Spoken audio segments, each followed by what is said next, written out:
Hello, welcome everybody, live from Tel Aviv. Wherever you are in the world, you're joining Life Store, an organization that's based here in Israel and has friends, family, and colleagues and partners all around the world. We hope you will be included in those in the future as well.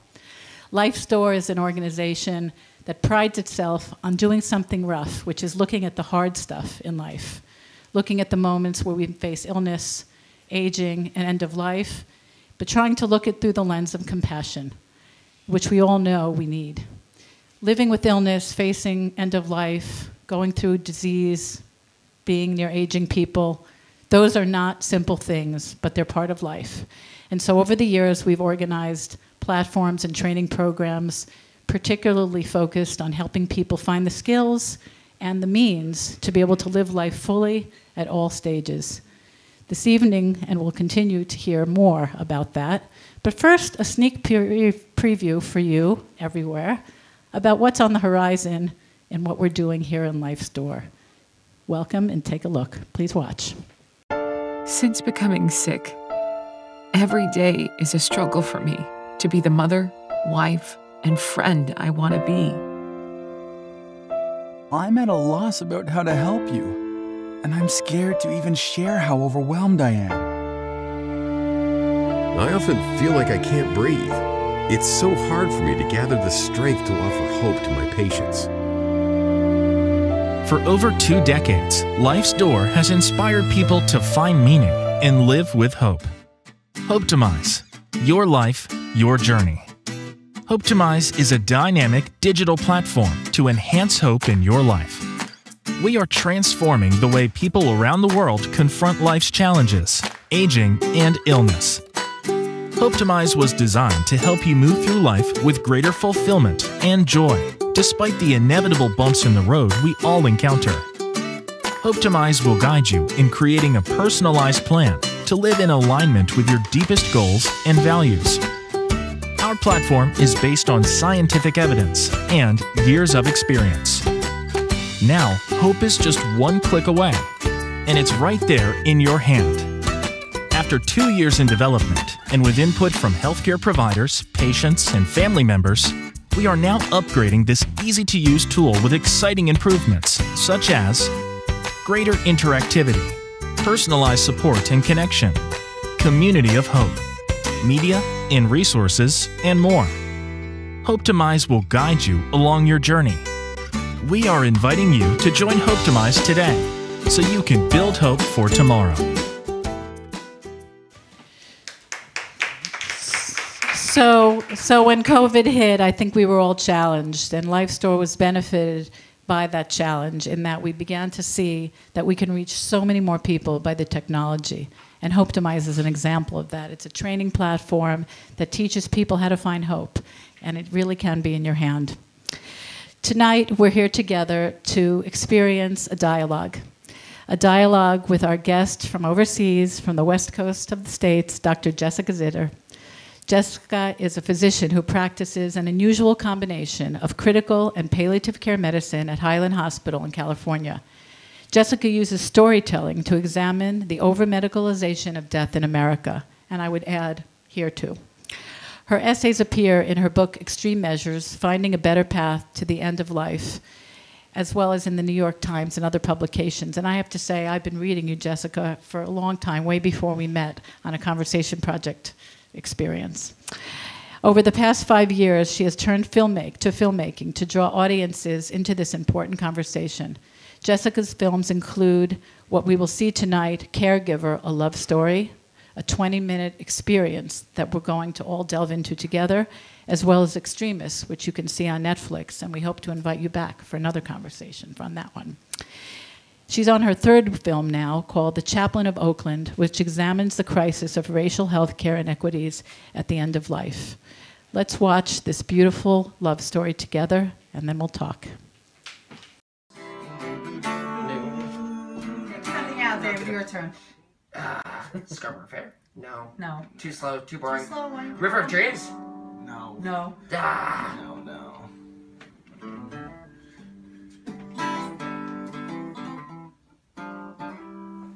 Yeah, that would be cool.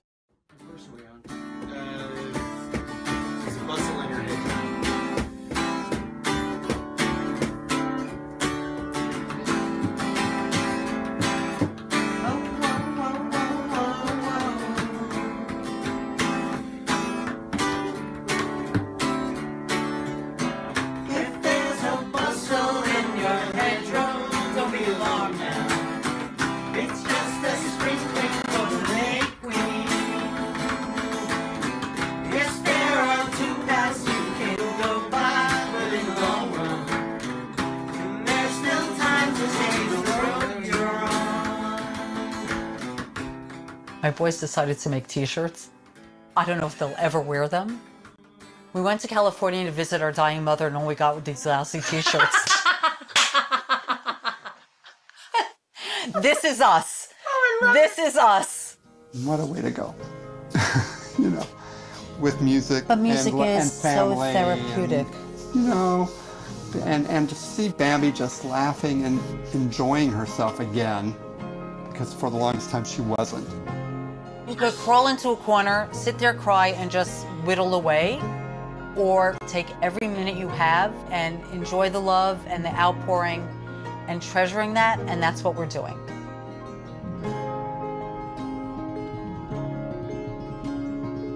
As long as he doesn't have to wipe my butt, he's okay. Yeah, I'm not into that. It's okay. You don't have to be. It's not your job. It's not his job. And I'm not gonna say I'm not scared shitless. I am.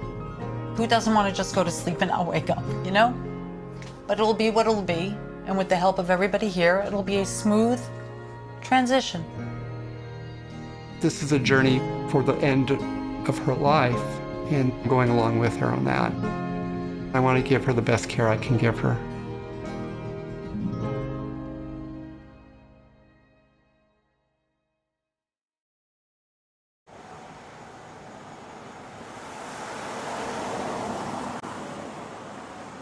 Well, it's like my boys asked me to basically take a book and write down all my recipes that they love. You know, flavors, taste, smells, they trigger those beautiful memories. Andy, if you have time, may I have your cabbage soup recipe? If you feel that you can, if not, I understand. No, we've got time. I'm not going anywhere today or tomorrow. I'll take care of that Cindy for you. Rick and I were set up through a dating website. We were both divorced and we were looking for a new relationship, a companion, and love. Bambi was in New Jersey and I was in California.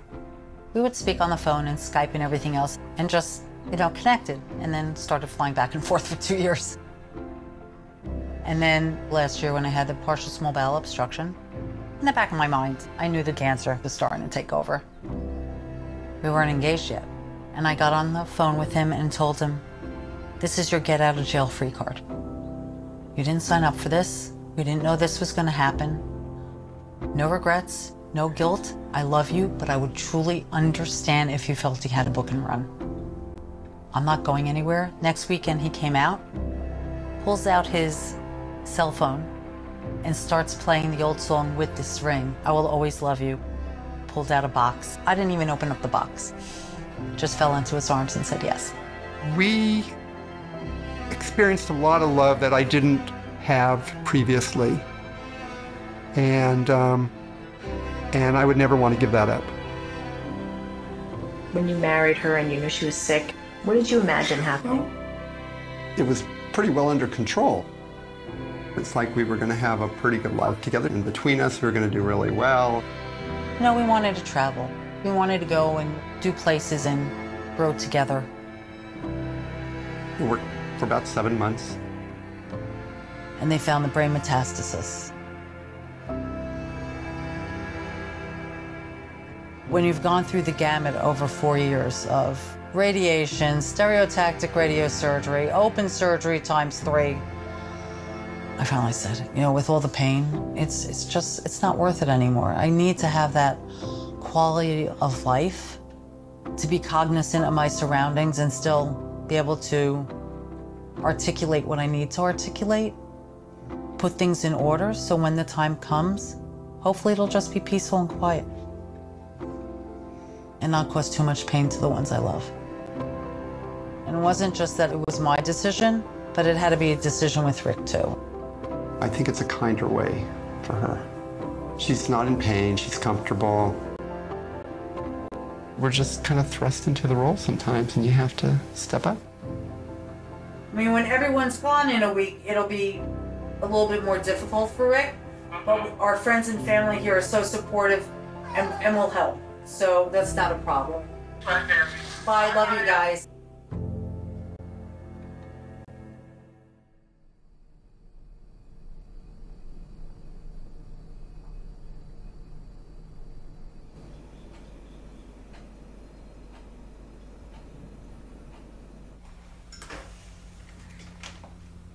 The main mission of hospice is to make her life less painful, more meaningful. An aide checks in on Bambi 3 times a week for 45 minutes. We have a nurse who comes in once a week and is on call anytime we need her. And I'm responsible for the rest. My main tasks as a caregiver, making sure she gets the proper medicine at the right time, preparing food. When she has to go to the bathroom, I'm there to assist her with that. It was a pretty big decision because I basically had to leave work. Now I'm drawing down my savings to do that. I'm not trained for this, but this is the best thing for her.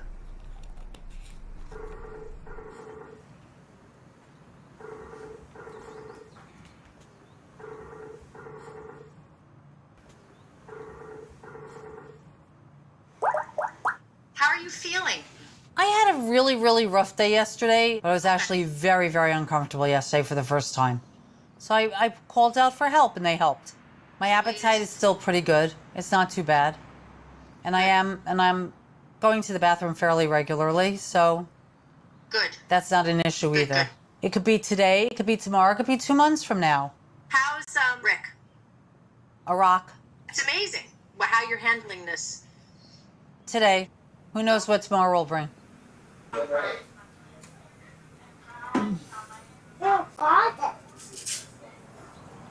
right. Is that better? Is that in there? I think that's in. Okay, let's see that.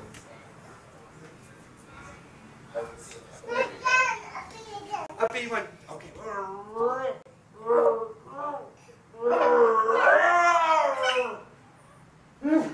Rick's oldest daughter is Maya's mom, and she can't handle being a mom right now, and that's fine.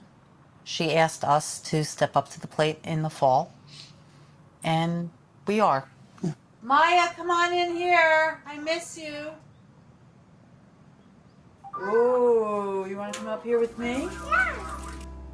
She knows things are different. She knows I'm not well, but it's like she comes up here and we sit and we eat together and we bond. Rick and her are gonna need a lot of help, but I know it's there for them. Kiss.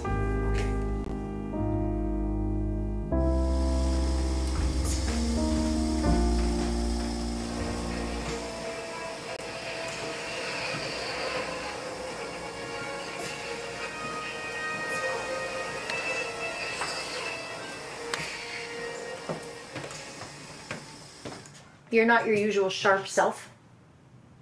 Not at all. Well, part of it might also be the little bit of morphine relaxing you and, taking the edge off.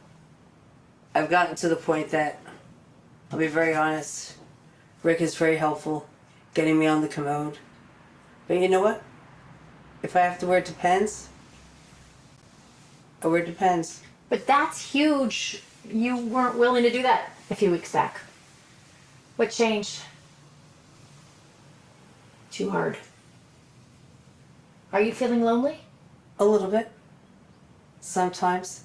Rick makes fun of me, but I need this stupid TV on. It's white noise. Chet and Mimi were here, and literally just held my feet. Just rubbed my feet. That's all I needed. I really am ready. You're tired? Very, very tired. Just waiting for news. From what? Baby. That's all. My youngest son's wife is due in 2 weeks with their first baby. That's my next goal, is to see that baby born. How are you? I'm hanging in there. It's a little tough, but I'm doing the best I can. Her strength is diminishing. She needs someone around all the time, and I'm on call 24/7. Even though people are coming to visit, it's not really a respite for me because they have to be trained in knowing what to do. I can't expect them to get Bambi out of a bed and onto a commode, and that was a fiasco.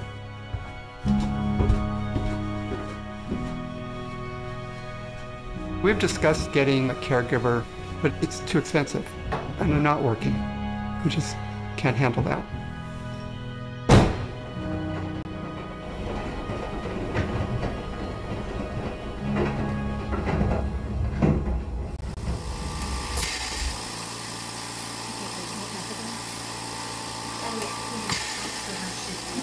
Did she just get to sleep? Not really, she's up and down. But look her up and let her know that you're here. Bambi. Maybe miss. Hi, Cookie.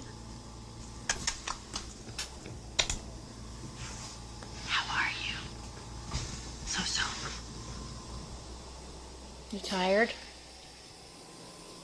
No breathing problems? Yes, there are. You feel short of breath? All the time. I'm just thinking maybe we can go up on your dose a little bit. Make you feel like your breathing's a little more comfortable. Right.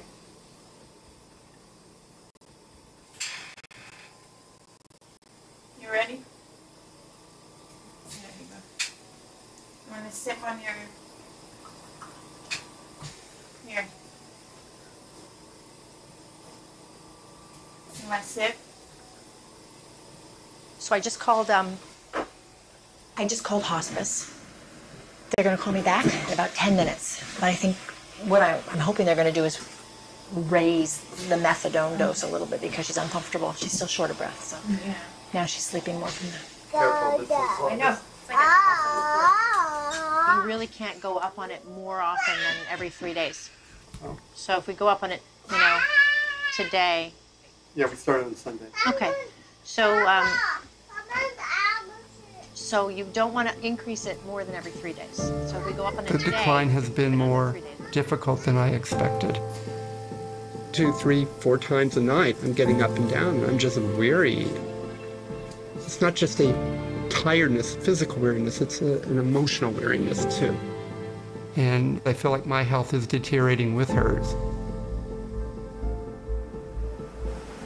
She has 0 appetite. Even her coffee, which she drinks every day, she can hardly touch.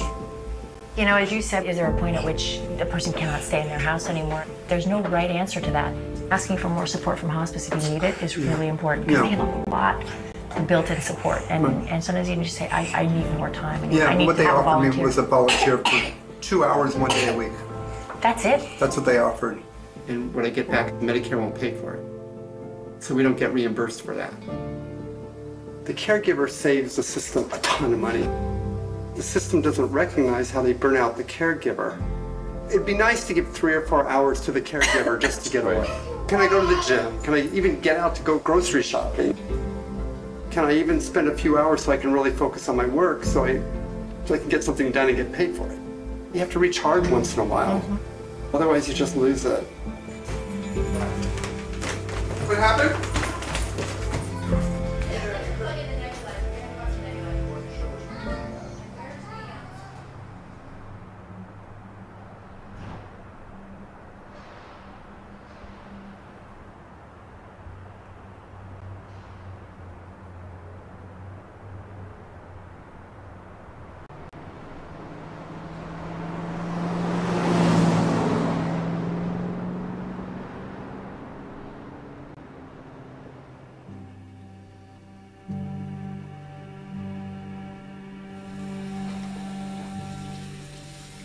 I can understand why people don't really want to go into a nursing home. It's a hospital room. She didn't really want to go, but she knew that I needed the break. I did feel very guilty. I was relegating my responsibilities towards her to someone else. On the other hand, I was constantly tired. I hadn't had a full night's sleep in months. And just getting a rest that I can come back and I could be more present, I could be more with it. And I was less angry. I could handle it better. In the 5 days she was there, she degraded quite a bit. Hi, Bambi. How are you feeling? Are you comfortable? You're not in pain. Good. Do you want a pillow under your head? No? Voted most likely to succeed in high school? Not me. Your mom and dad called a couple times this morning already. You want to say hi to them? A little bit later, maybe? Yeah, the breathing's a little bit of a struggle. She said she's having trouble breathing earlier. Yeah. How do you feel breathing-wise right now, honey? Okay. How's the grandbaby? Have you been Skyping? Really?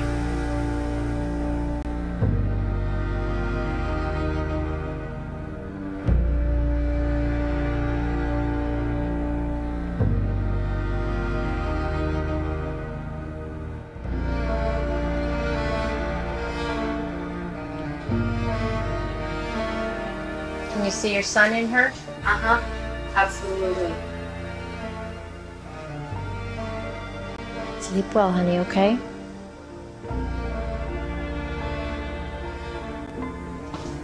You're doing great.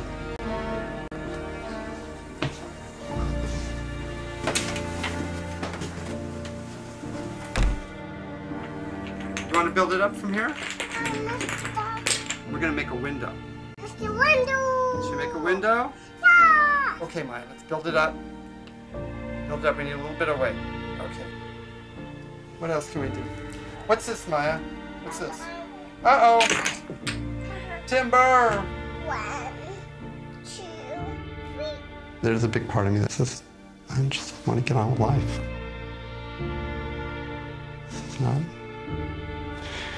This isn't what I signed up for.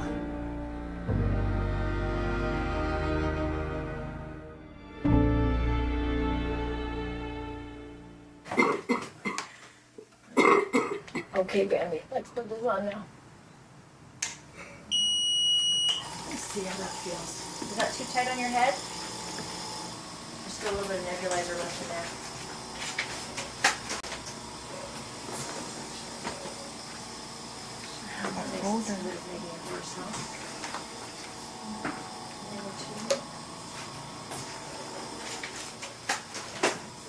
Hey, it's Riley Albert. How are you?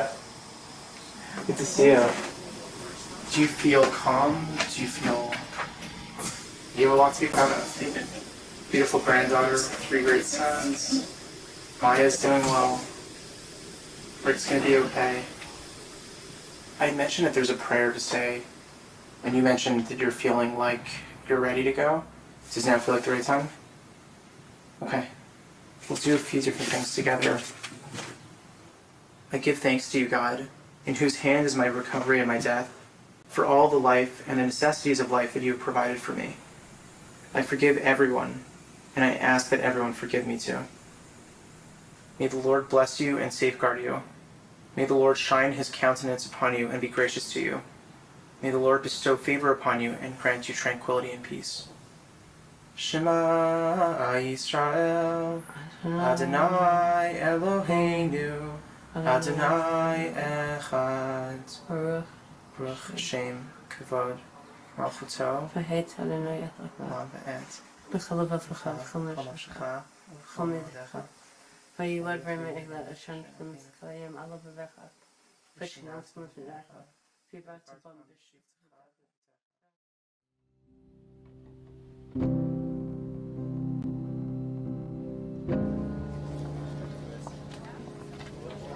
Thank you so much, everyone, for being here to pay tribute to Bambi Fass.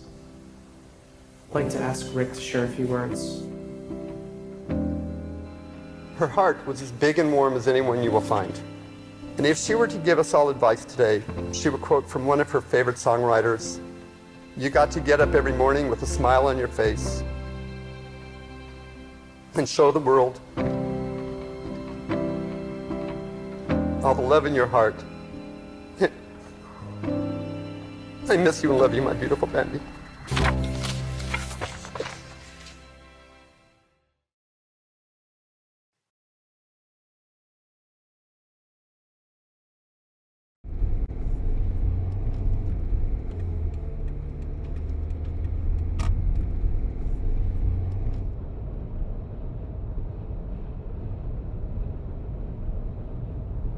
Papa, can I have my lunch?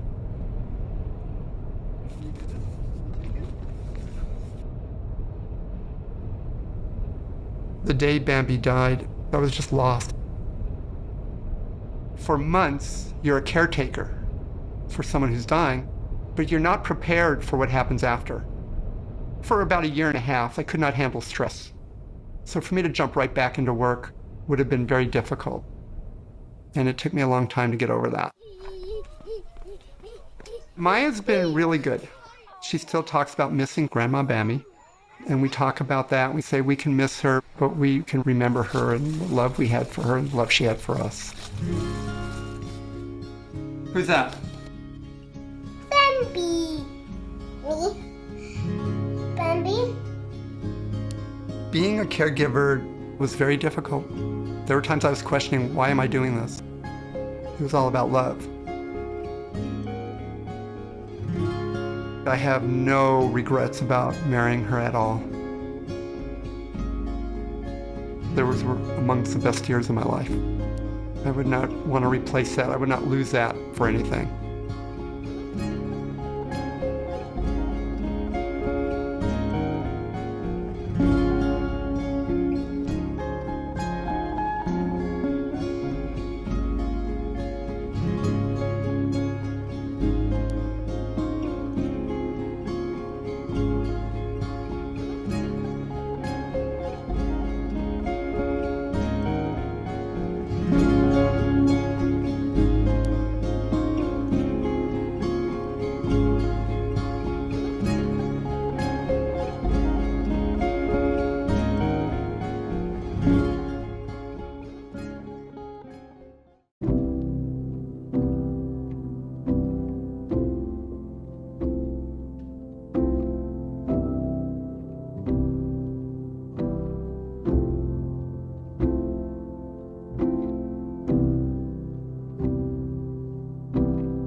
So I'm Devorah Korn, and I have the privilege of introducing my partner in life, Professor Ben Korn, the co-founder of LifeStore.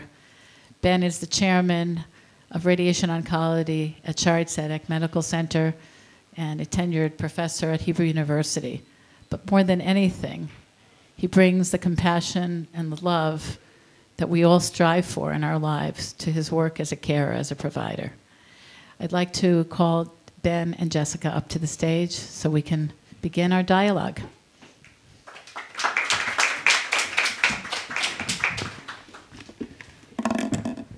Wow, that was really something. Thank you so much for being here and for sharing this gift with us. It's a privilege. It belongs here. So first of all, I want to just reach out to the audience. This is really meant to be interactive. I have a few questions. I'm sure your questions are better than mine. I know we have a Zoom feed, and we're delighted to hear from you. We want to hear from you. Ben, can I just interrupt and just say that David Schneider, Bambi's son, who's in the film, is here, and I just want to thank him for everything and for having an amazing mother and for being a part and for consenting to be part of this. So I just wanted to say that. Thanks, David. Thank you. So first, a little bit about yourself. I mean, this is remarkable. First of all, for most of us, at least in the Israeli scene, you know, we think of oncologists, people of my ilk, as having this interest in palliative care, but clearly we don't have the monopoly on it. So here you are, you're a physician, you're an ICU expert, you have this interest in palliative care, you're a filmmaker. It helped me with the dissonance. It's really something. Well, you know, it's funny because I remember when I was first going into palliative care, before it was even an official subspecialty in the United States, this was probably in 2003, I was starting to get interested. I'd learned about it. I learned how to spell the word. And I had a very important chair of medicine from a very important medical school in Boston say to me, I think it's a conflict of interest for an ICU doctor to be a palliative care doctor as well. As if somehow bringing palliative care into the ICU is a conflict of interest, I would be killing my patients.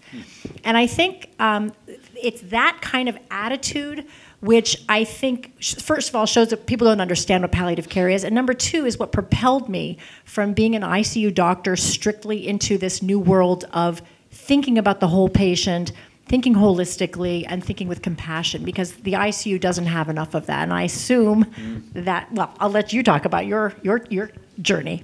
Well, no one's here to listen to me, but what I want to say, though, is, sometimes here in Israel, especially when we see the way conflicts are broadcast on CNN, we say that Israel has a Hasbara problem, that we don't know how to get our message across. It seems to me like palliative care has a Hasbara problem. Do you agree? Can you comment on that? Oh my goodness. Yes, I call it a marketing problem. I mean, I think the messaging about palliative care has gotten so messed up for a variety of reasons. Number one of which is that human beings don't want to think about their own mortality. We think we're going to live forever. We want to think we're going to live. I call it the fantasy of perpetual life. It's as old as the hills. Human beings have been looking for a magic pill or some kind of, magic cure, fountain of youth, since time immemorial. So I think start with that. People don't want to think about their deaths. They don't want to think about that happening. They want to look at our offerings in medicine as some kind of magic savior. And I think that is sort of problem number one. But I think that there's a lot of stuff in medical culture that is also interrupting the ability to bring these kinds of principles to the fore. And I think it's a very broad problem that's going to require a whole variety of approaches to attack it, honestly. Yeah, I think part of what you're saying is that by human beings you include physicians like us. We have that problem too, and sometimes we forget that there's inevitability, permanence to death, that we can't really bargain with it, and we lose sight of it because we're not trained, at least my vintage, to look at it from the lens that you're looking at it, which is amazing. Yeah, and the problem with medicine and medical culture, and especially the most recent, targeted chemotherapies, everyone knows one story. Every doctor who's been practicing 30 years, I don't know how many years but you have a few stories of people that you thought were absolutely not going to make it or were absolutely close to death, and there was some kind of a miracle recovery, quote unquote, some kind of a save. Despite the fact that it may be 5% of people who will have that, we all think that's going to be us. And so no one wants to talk to palliative care because palliative care is about thinking about the future and about the fact that we will die and making plans about it. And by the way, let me just also say, and people think that palliative care is actually about death, and I just supported that wrong myth. Hospice is about patients dying. Patients who are hospice are a subset of palliative care. They're a subset of the types of the people who would benefit from palliative care. But palliative care is really the care of patients who might live for years or decades but need extra support of symptoms that accompany serious illness. Right. Now, I actually read an interview with you when I was kind of thinking about this evening, where you mentioned that, if I'm not mistaken, when you set out to do this film, you thought the story was about a good death in Bambi, and then something changed. I wonder if you could share that with us. Well, what's really interesting for me about my transition through this filmmaking event with Bambi is I was also having some kind of a fantasy, right? Humans deal in fantasies. My fantasy was a fantasy of a good death at home, because the alternative to what I see in the intensive care unit was something I call the end-of-life conveyor belt, where we essentially just keep doing things to people in the intensive care unit. We keep attaching them to different machines. Essentially, they look like they're plugged in on a conveyor belt, and then we ship them off to a long-term acute care facility. So that horrible nightmare, which is happening to far too many Americans, and I'm assuming Israelis as well, which most people would never, ever want for themselves. That's one thing that I'm trying to avoid. So I thought, here's Bambi, this incredible woman, thank you, David, amazing human being with such a sense of humor and such a joie de vivre. Even when she knows she's dying, she's facing her death in the most courageous way. She's agreed to go on hospice, and within 24 hours of that agreement, her quality of life just bumped up, and she was like, let's go, let's live, my kids are coming, let's have fun. And I thought, okay, let's do this film about Bambi, this incredible character, and about the Jewish community and how great we are at dealing with death, and how hospice is such a wonderful option and saves people from the end-of-life conveyor belt. And so that was my fantasy. But here we did everything right. We took Bambi. She got into hospice. She had this incredible husband. She had this incredible family. There was music. There was laughter. And she had a very difficult death. So what do you do with that? That's another fantasy burst. And we need to address that. What's happening when we send patients home from the hospital? It's not going well. It's not going well. And I, as a physician who does palliative care, is focused in the four walls of the hospital, even though I have this holistic approach of a palliative care doctor, I missed it. I did not know about family caregiver burden until I made this film. That's embarrassing. That's embarrassing to the entire medical profession. I'm sure there are some healthcare providers who do know about this, who do more care in the home, people who see patients in clinics and see them coming in and out, or who go and do home hospital stuff. But most of us have no idea what's going on, and that was what happened to me. Yeah, and I think that we crossed this Rubicon about 18 months ago, that more than 50% of Americans are now dying at home. 2017. Okay, 2017. And so maybe there's a little of be careful what you wish for. Well, I think it's interesting because you're right. I mean, you start to get the message across, even with the marketing problem of palliative care, you start to get the message across that there's a better way to die. Then 2017 comes, there's the first time in 100 years that more Americans are dying at home than in hospitals. That's amazing. 2017 is the first time in 100 years. And then you're right. You're starting to send all these people home. You have all these people with dementia all of a sudden. We've got this rapid rise of dementia. So lots of those patients are going home to die on hospice. And we have a system that's pretty archaic, at least in America. Hospice is not meant to care for the caregiver. It's meant to care for the patient. And so these caregivers are there scrambling to try to do things when hospice is barely helping them. And it's not hospice's fault. This is what hospice is paid to do. They're paid to come in and take care of Bambi. They're not paid to come in and take care of Rick. And they're paid very little. So yes, it's a big problem. It's a big problem with the demographic shifts in America, where more and more people are aging rapidly. Families are scattering and shrinking. The birth rate in America is the lowest it's ever been. And it's not sustainable. It's not a sustainable thing. And the last thing I'll say about that is there are people, Joe Biden, other legislators, who are starting to see this unsustainable problem. Joe Biden has his own caregiving story. They are trying to change policy so that we do start to pay these caregivers to support them, and it's not passing. These things are not passing in Congress. They're not passing in local legislators.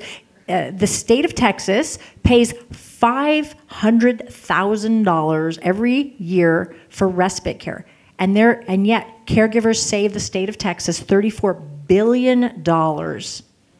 So, I mean, how does that make any sense? Mm-hmm. One last thing I'll say. Please. There's a study that came out, Medicare does these demonstration projects where they try a little thing and they see if it works, and maybe if it works, they start changing what Medicare pays for. They did this demonstration project I think it was during COVID.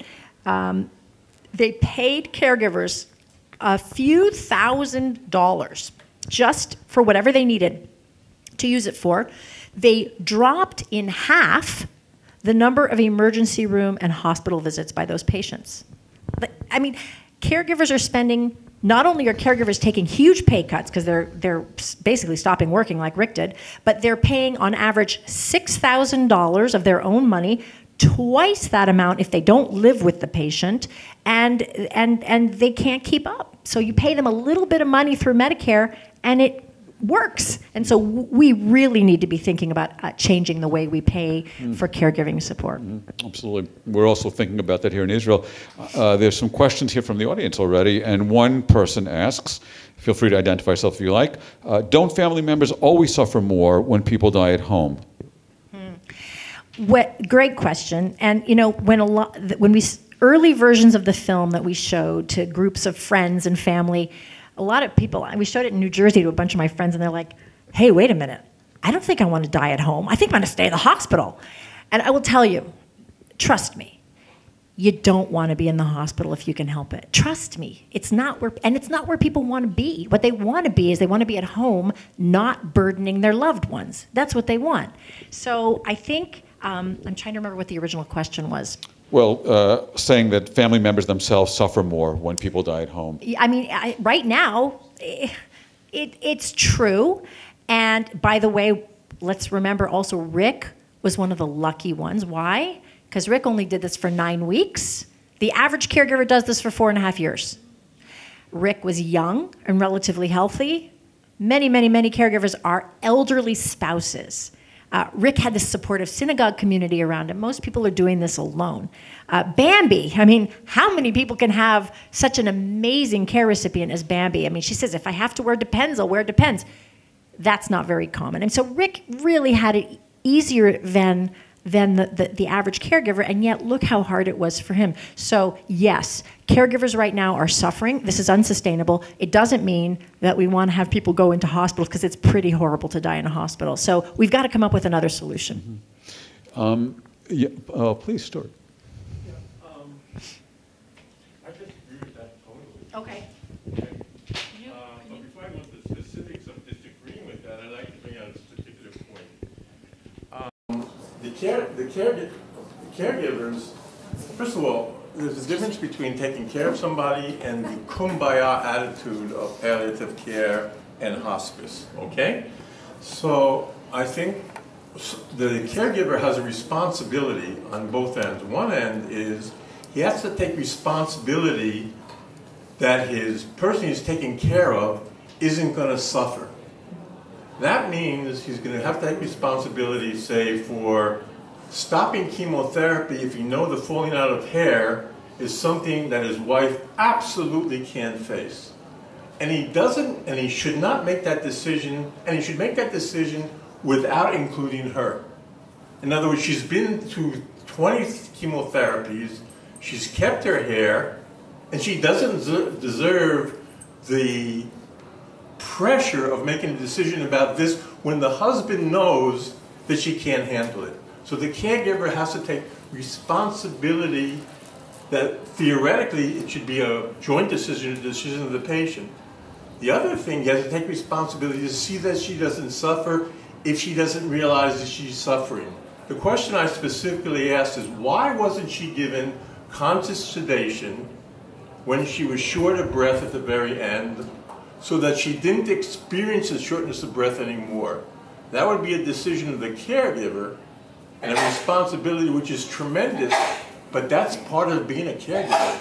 And the final thing, I took my wife home, and she could not, she was afraid.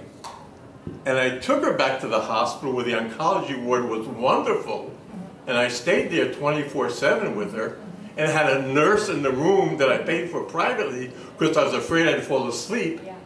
And so the hospital is not a horror show that you're pointing out. Yeah. Not at all. Yeah. Good.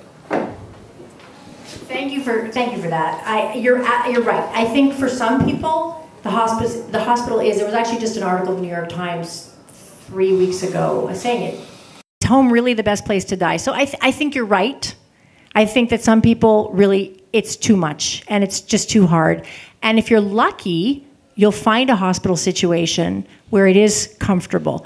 The reality, at least in America, I don't know about here, is that that's not always easy to find. And it's really, the data that we have shows that people would still prefer to be at home. And by the way, a lot of caregivers don't have access to hospice. They're not in the terminal phases of life, and they're going to be alive possibly for years. They may not have cancer. They may be alive for years, for decades, and it may not be an option to be in the hospital. They may not be sick enough to be in the hospital. The caregiver is still suffering. So, you know, I hear you and I agree. And I think in many cases, not, you know, don't want to paint it as everybody should be at home. It's really what is best for the patient and family. So thank you for bringing that up. Yeah. Well, please. Yeah. Let's try and use the microphone so that people watching and listening on Zoom can also hear your question. You have to come here. They won't hear you. Could I just stay here? No. No, just to be be with my girls. Come closer. My husband passed away. It's okay. It's okay. And he had a brain tumor, and we were at home, and we had care. And my children were there too. I have 6 children. These are my 2 youngest. And I'll tell you that it was a good experience, not so much watching him deteriorate and, go through that whole experience, but like my daughter would come home from school and she would still see my husband, or her father, obviously. And like we didn't have to travel to a hospital to visit him, or we didn't have to worry about, he'd be woken up in the middle of the night because he was in a hospital. He was at home, things were peaceful, we took everything that he needed, we brought home. We did get a caregiver to help, and we did the best that we could for the rest of his life that he had. And I'll tell you, because he had a brain tumor, he wasn't cognitively functioning properly. Everything and anything that you think the worst happened with him, okay? And my children watched that happen, but yet the fact that he was at home and we were at home made things a lot more relaxing and loving, and my kids played music for him. We sat in his bed. We did everything and anything we could to make it a joyful and happy time. And I remember the doctors would come in and the nurses, and they'd say they'd never seen a home like that where people were singing and not fighting and just it happened. No, because that's what they said. They said in situations like this, the family, there's a lot of fighting that goes on. I didn't realize that. They kept on saying that there was no fighting. And I think that it was because we were home. We did this as a group. We did this together. We didn't have to go somewhere else. And and we were a young family. My husband was 42 years old when he passed away. He was a wonderful 48 years old when he passed away. He passed away 3 years ago, and we did it, and it was a wonderful, wonderful experience. I can't say wonderful in terms of what happened, obviously, but having him at home and being there and experiencing him and loving him and giving him all the joy that we possibly could was the best thing we could ever do for him. And you know what? For me, it was also like a love story. It was like the last thing that I could do for my husband was allow him to be at home and just relax and just live and not be bothered by all this thing and be with my children and just enjoy. And it was, so I recommend the I want to say that this is a beautiful and important thing to hear these 2 stories next to each other. Because in the geriatrics literature, and this is where some of this literature is, it is thought that you need to have 3 full-time caregivers for a sick patient in order to have a good experience. Again, this is data, it's not perfect, but you cannot, if you have one caregiver, like Rick, they often get burnt out. If you have 3 fresh caregivers 24/7,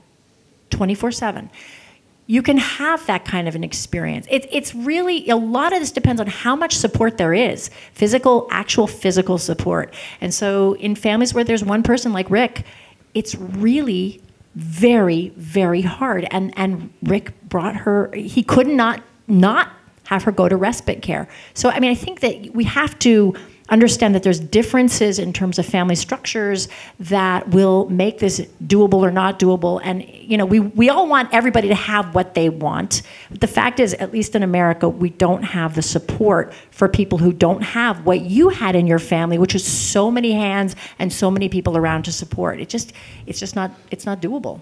Yeah, let's stay on that scene for a second of him going to respite care.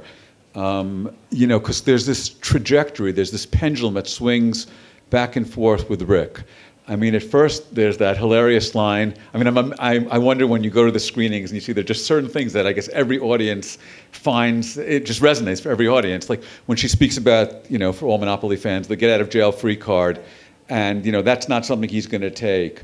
But then as time goes on, she says, you didn't sign up for this. And later on, he says, I didn't sign up for this. He gets sick. She then goes to respite care, only when he's sick. But then 2 years later, when he looks back, wouldn't trade it for anything. And I want to say, actually, part of me, I was listening to myself as I was watching it, part of me was saying, like, is that inconsistent? Then I realized I was actually rooting for him to be so authentic. Yeah. I wanted to hear that, and I'm wondering if you could comment on that. Oh, I'm so glad you asked that. First of all, I want to be honest. If this had gone on another 2 weeks, I don't know if Rick would have made it without taking her back to the hospital. I don't think he could have. As a community, we pitched in to support Rick a lot, and often anonymously. And Rick, I don't think would have made it much longer keeping her at home, to be honest. And so, this is terrible. What was the question? You had a second question. No, it's just this idea of the pendulum swing that Rick is on. Yeah. When he's at the end, he's clenching an Ensure can, and he says, I didn't sign up for this. So here's a behind the scenes moment I'm going to tell you right now. I'm not proud of this.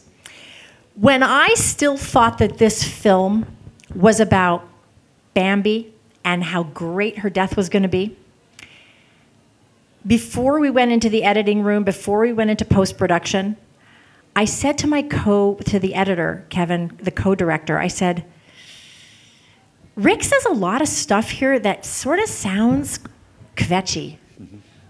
And I think we need to take it out.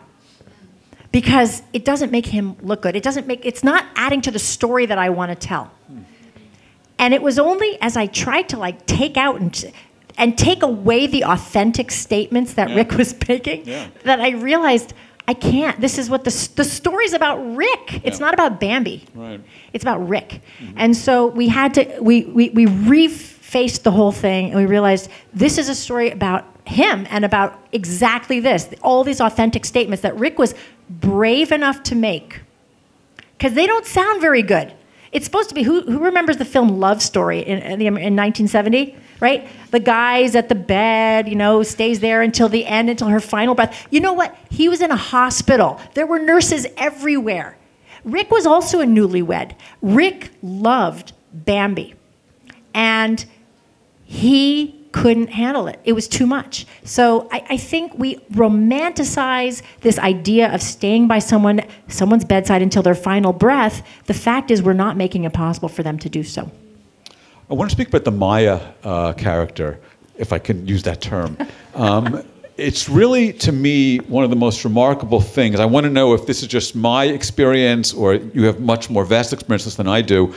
But you feel like, and I'm speaking now in part as a religious person, you're saying like, for God's sakes, look what this guy's dealing with. And now we see his daughter can't, quote, man up, and he has to become the guardian of the granddaughter. Give me a break.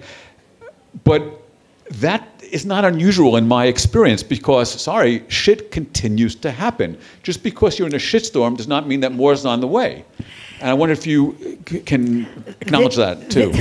Sandwich generation, right? This is so common. What Rick went through is so common. You've got all these responsibilities. Usually a woman. That's what was interesting about Rick. It's almost always a woman. It's not usually men. Women are 2 times as likely as men to be caregivers. And they're frequently dealing with a parent and then a spouse and then children and their daughters having a baby, and this is a very common problem. And so again, more of a reason why we simply must support these caregivers more so that they can do this impossible job. Amen. Okay, I got to ask this question. I don't know who wrote it, but I resonate to this. Can hope be possible at times of dying? Absolutely. Oh my gosh. Tell us what you mean by that. I agree. Oh my gosh. Yeah, there's hope and beauty all the way to the end. This is what we know in palliative care, and we see it. I see it all the time. I suspect. Are you a palliative care doctor? It's my hobby. You're a fan. Okay. We see this. The data's pretty impressive in palliative care that we can really. What happened to Bambi after she went into hospice within 48 hours of this profound improvement in her quality of life is very, very common. And so that's hope. I mean, there are just the relieving of physical symptoms. Granted, she again started to have symptoms, but we were able to, we catch in the film, you catch her having shortness of breath. We went up on her morphine. She didn't want to be consciously sedated. She wanted to be there. She wanted to be involved. She wanted to still be involved in her life. What I think we can do for the most part in palliative care is, the data show about 90% success in managing people's symptoms. We're very, very good at it. We're very expert at it. And when we're involved in patient care for patients like Bambi, even if it's not hospice, but if it's home-based palliative care, we can come in and really assess these symptoms and be very aggressive in managing them. So there's so much hope in terms of managing symptoms and improving symptoms. There's hope in terms of reconciliations with family. It happens all the time. We see it all the time. People who haven't talked to their daughter for 20 years, and we can help facilitate a reconciliation. We see this very frequently. So there's many kinds of things that people can actually tie up and things that they can get done when they're really planning and managing it and facing it head on.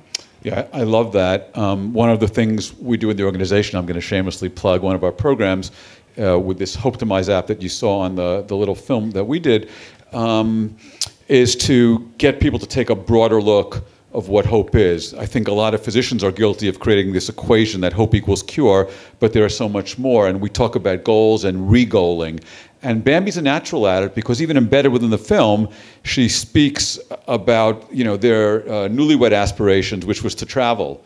But that's no longer feasible as time goes on. And then she literally says, my goal is to become a grandmother. So she knows how to re-goal. She's very intuitive about it, and I thought that was beautiful. Please? Yeah. Take mine. So in the video, she's really embracing religion, really right towards the end. I'm curious if you see that with whatever religion, where people towards the end of their life, they're embracing maybe more than other parts of their life, or they're looking back at life and saying, maybe this was something that I should have had in my life. Does religion play in that space of giving hope, of more of a transition as opposed to just an end? Really curious where religion plays in. Great question, yeah. Well, first of all, Bambi, and David, you could probably speak to this better, but Bambi was a deeply, deeply faithful woman her entire life, right? David, am I right? I mean, Bambi was always very connected spiritually and religiously to Judaism, and it was always a big source of comfort to her all through her illness, and I'm sure way beyond when she was having babies and when she was, this is part of Bambi, but in my experience as a physician in Oakland, where many of my patients are African American and very faith-based, so they also have a long history. Even if they haven't been actively practicing, people really value connecting with with faith leaders in the process of approaching their even if they're going to live for another year, 2 years.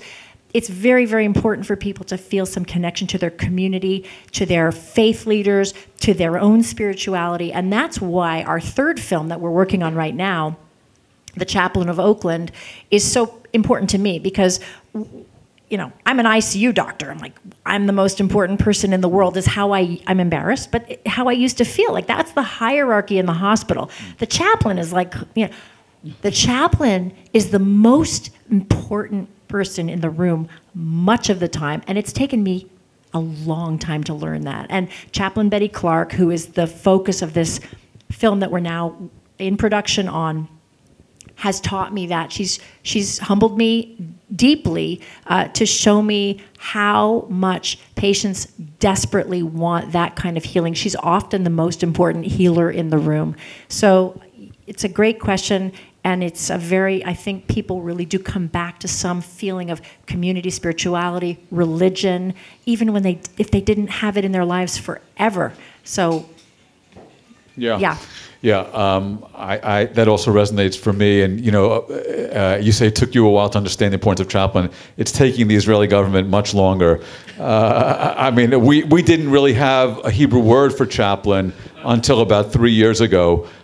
So believe me, that resonates for us as well. Okay, You know, one of the things that I loved, I mean, you're there with, as you kind of implied, with multiple hats on. You are a friend, you are a physician, you're director of the movie, which is going on. There's this scene where, you know, you say, "Hi, Cookie," and you give a hug and a kiss. So which Jessica were we seeing there? You know, as a physician who specializes in end-of-life issues, my husband and children will attest, get calls probably twice a week on average, maybe once a week on average, from friends, family, and people I don't even know. Friend of Mark's, can you talk to my friend? This is very common because people don't know where to go when they're dying, and the healthcare system is failing them. So they come to me, and it's hard, and I have to admit I don't always feel like I have space to manage it and support it because it's a lot of labor. When I was, you know, so I'm used to playing these multiple roles of friend, supporter, physician, not necessarily filmmaker. That's unusual, but you know, getting more used to that. But it's a lot of roles, but the friend and physician one is something I play all the time. I suspect you do too. And I suspect if there's any other doctors in this room, you're constantly called on. But particularly if you have a lot of experience with end-of-life issues, there's not a lot of places to go to get support, unfortunately. And so people come to me, and it's hard because I can't help everybody. And there are a lot of times I've had to turn people away, and it feels horrible. We're privileged to have you tonight as part of a much broader series that we're doing. We interviewed, you know, the great Stanford psychiatrist Irv Yalom about 5 months ago when his book came out. And in one of his books, he tells this story about a woman with breast cancer who reaches out to him and needs a hug. And he not only hugs her, he sort of climbs into the bed with her and is just present with her. Yeah. And I'm kind of wondering when I see that, you know, I haven't practiced in America for 25 years. I mean, can I do that? Can I? Well, it's a good question. You know, one of the things we learn in palliative care is how to try the best that we can to be as curious about what a person needs. And not, you know, we don't always get it right. And particularly when there's cross-cultural differences. If I'm, you know, an elderly African-American woman, I don't always know exactly what's going to be most helpful for her. She's got this white physician looking at her. She's probably intimidated. She probably, you know, there's a lot of distrust of the healthcare system. So you have to really tread very carefully because you can really injure people. I don't mean physically. I mean emotionally, who are so vulnerable.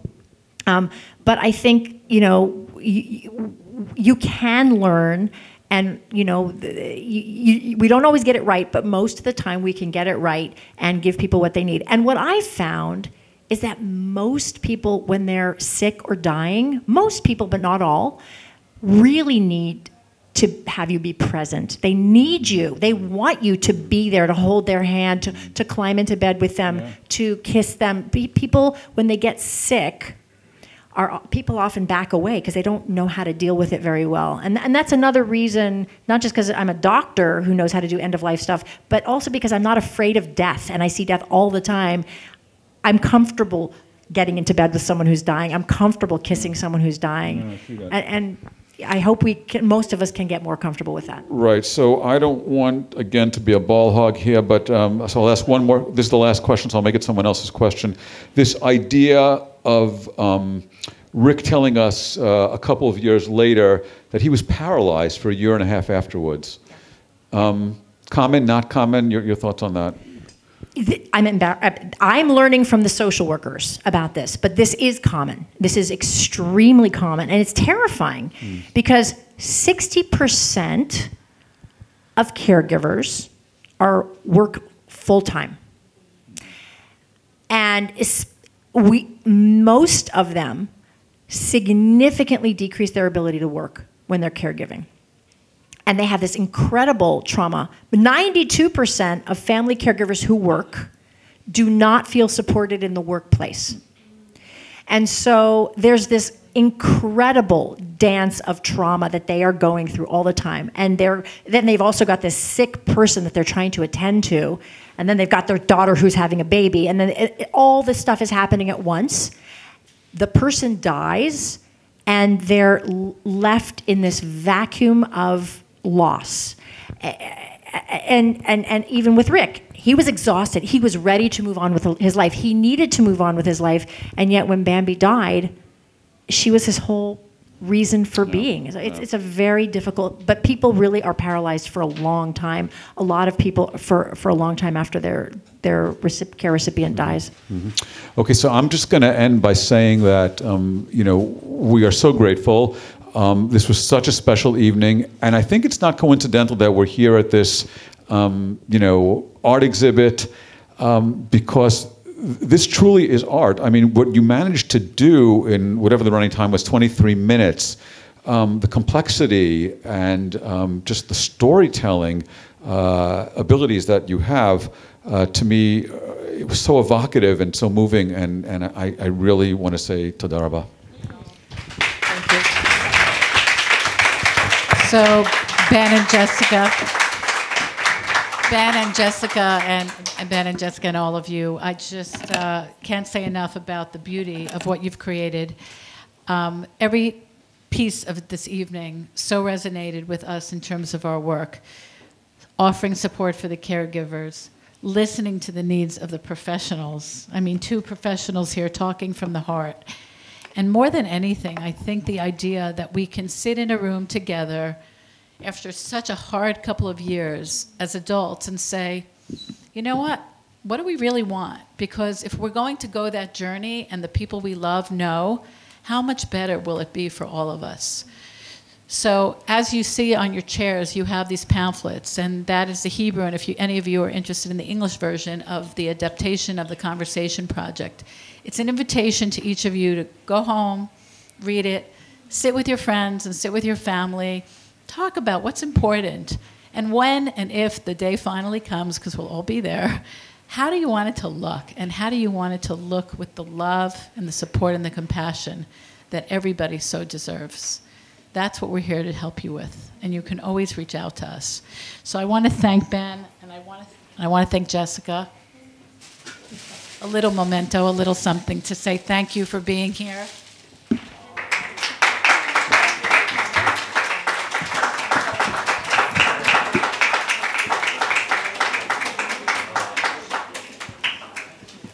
And thank you all for being here tonight, and you will definitely hear more of us, but be in touch. We're here for you too. Good night.